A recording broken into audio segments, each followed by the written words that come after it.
Hindi po sir. Ito po sir yung original.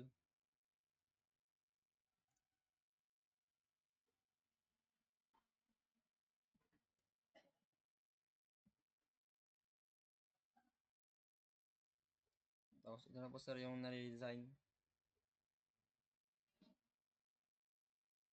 Busy lang po sir ginawa ko po sir.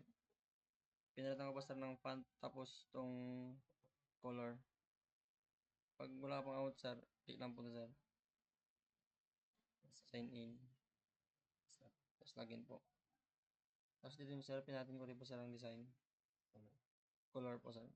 Tapos click lang po to sir, dashboard. Student. Course. Tapos account po sir. Tapos login po sir. Log out. Tapos dito na po sir, pag nag-click po sir yun, tapos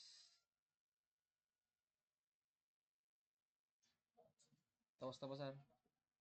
Ilang po sir, salamat po sir. Kulang na po sir, time sir, salamat po.